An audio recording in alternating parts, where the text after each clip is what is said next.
Vamos falar hoje sobre esse livrão bonito aqui.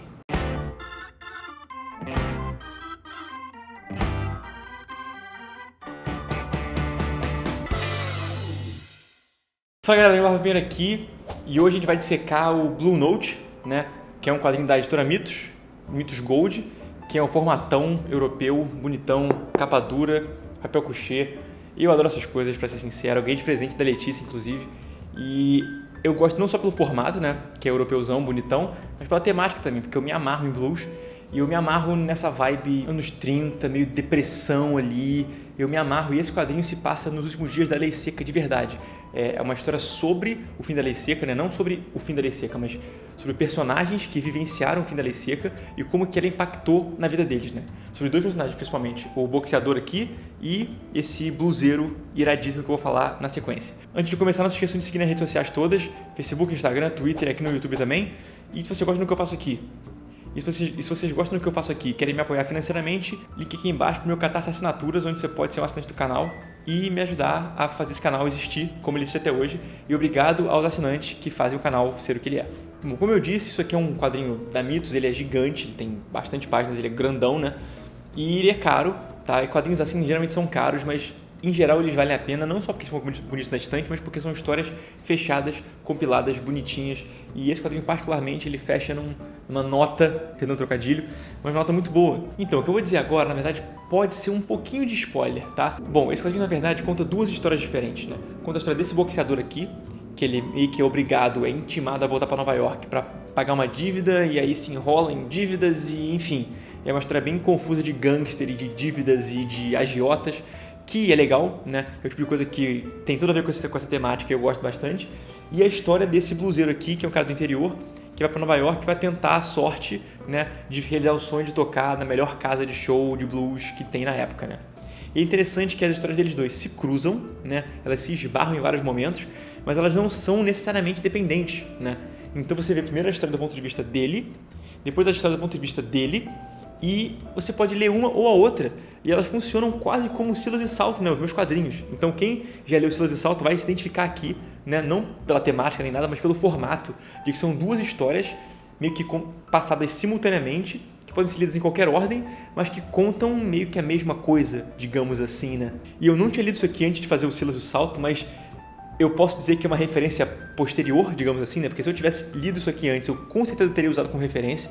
Então é bem legal essa dualidade, né? Mostrar a história do ponto de vista de um e de outro e como que eles se comportam em relação a isso. Tem porrada, né? Tem luta de boxe, tem gangsters, tem armas e tem, enfim, coisas que você vai ver em um filme de gangster, né? Vai ver uma história de gangster, uma história de mafiosos, mas aqui é um drama, então você vai acompanhar o drama dele e o drama dele. São dramas mesmo, né? São histórias dele lidando com as pessoas, com problemas do passado, com expectativas para o futuro. Então é uma história dramática que eu particularmente gosto e é bem desenvolvida pra caramba. Então faz você refletir, né? Se você estivesse no lugar deles, o que você faria?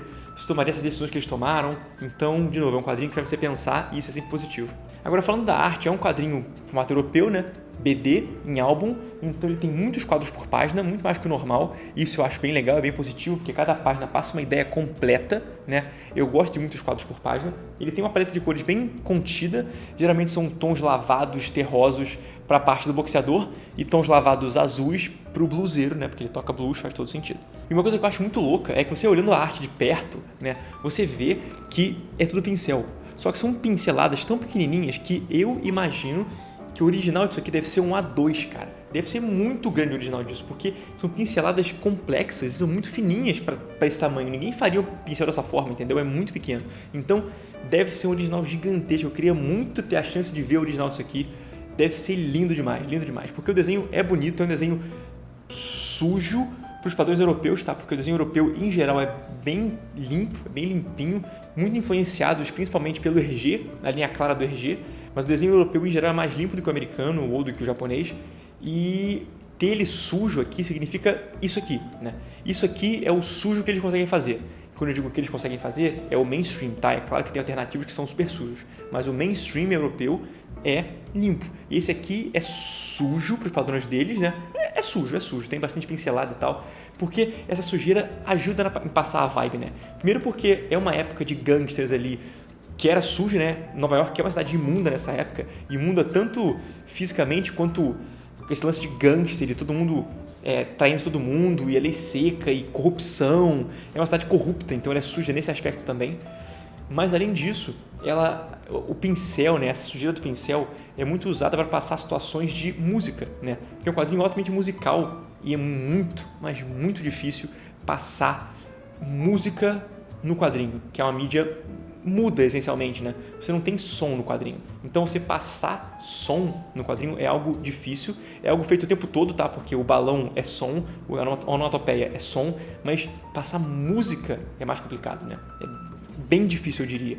E aqui é um quadrinho que ele, na verdade, ele não tenta passar música. O que eu achei bem interessante, né? Um dos protagonistas é um músico e a trama dele é sobre ele ser músico, mas em nenhum momento eles tentam passar como é que é a música, né? Quando ele toca uma música específica, entra numa vibe específica, o desenho se torna fluido, né? Ele tenta passar, não a música, mas passar a sensação que aquela música transmite, sacou? Eu acho isso muito legal, até porque a música em si, o leitor não consegue nunca descobrir, porque todo mundo no quadrinho fala, nossa, essa música foi incrível, nossa, como você toca bem, eu queria ouvir ela mais vezes, e você fica querendo ouvir a música, só que você não ouve, porque não tem, então ela faz com a sua imaginação ir ao delírio, entendeu? Eu fechei esse livro pensando, cara, eu queria muito poder ouvir esse cara tocando, eu queria muito poder entender o que esses caras sentiram ao ouvir esse cara tocando, entendeu? É uma sensação de você quer mais, entendeu? E você não vai ter, porque é um quadrinho, ele não tem música. Mas eu queria muito que ele tivesse, sei lá, disponibilizado uma playlist, talvez, de músicas que relacionam, ou não, né? Eu acho que é melhor assim, sabe por quê? Eu já disse várias vezes aqui no canal, a elipse é muito poderosa, né? Então, ele não mostrar isso faz com que a música na sua cabeça seja o melhor blues do universo, entendeu? Então, eu acho legal isso, nada que ele mostrasse aqui seria tão bom quanto o blues que você tem na sua cabeça, né? Você nunca vai poder ouvir, de fato, mas você imagina que ele é o melhor blues de todos, e isso é muito maneiro. É o tipo de coisa que só a elipse, né? Só a ausência da informação permite, né? Porque se você mostra tudo, você não deixa nada para o leitor imaginar. E a imaginação do leitor é muito poderosa, a gente não pode nunca superestimar isso. O desenho das cidades é muito bonito também, né? Então é uma coisa, mais uma vez, europeia também, de que eles desenham as cidades muito precisas. Então, apesar do desenho ser sujo, o desenho da arquitetura, né? O cenário é muito bem construído, muito bem desenvolvido, a indumentária da época é muito bonita, é muito legal. Teve um problema, porém, que me incomodou um pouco, que foi o fato de que tem dois personagens que são muito parecidos, fisicamente, né? E como todo mundo usa terno, todo mundo meio que se veste parecido naquele contexto ali, eu confundia os dois muitas vezes, né? Que é meio que o agiota, que é meio que um dos vilões da história, e o bluseiro, esse moleque novinho que toca blues, né? São os dois magricelos, os dois têm um narigão, os dois usam um chapéu, os dois têm roupas parecidas e me confundiu. Isso me incomodou muito, porque numa história como essa, que você não tem tanto tempo para desenvolver personagem, não é uma série. É uma série porque ele foi lançado em série, né? Isso aqui é um compilado. Mas é uma série de poucos capítulos. Então você não tem tempo de desenvolver os personagens o suficiente para você identificar eles só pela fala, entendeu? Então, num quadrinho, onde você tem uma mídia sintética, né? Você tem pouco espaço para desenvolver as coisas, você precisa clarear ao máximo a distinção de cada um. Então, o boxeador é um cara brucutu, gigante, né?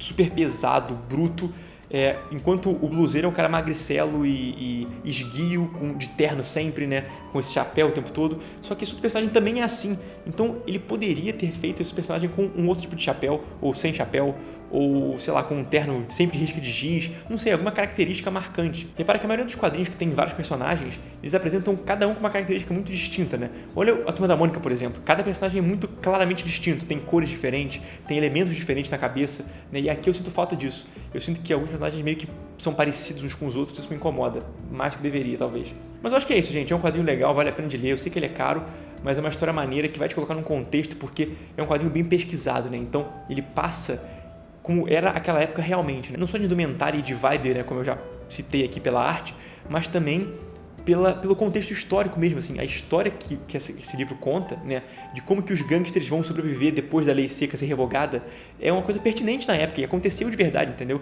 Gangsters que tinham bares de bebida e tal, meio que ficaram, de um dia pro outro, eles viraram uns bostas, entendeu? Porque todo o poder que eles tinham de controlar a bebida acabou em um piscar de olhos, porque a lei foi revogada e podia vender álcool de novo. Então, o poder deles, que eles construíram um império que ruiu em uma noite, assim. Então, é interessante ver isso acontecendo. Para quem gosta de história é legal, para quem gosta de drama é legal, para quem gosta de gangster é legal, para quem gosta de blues é legal. Então, recomendo o Blue Note. até porque tem um nome muito legal, né? Quem toca blues, quem conhece um pouco de música vai entender esse nome. E é isso, gente. Então, link para comprar, se vocês quiserem comprar na Amazon, aqui na descrição, tá bom? É isso. Curiosidade, já sabe. E no mais, aquele abraço. Valeu!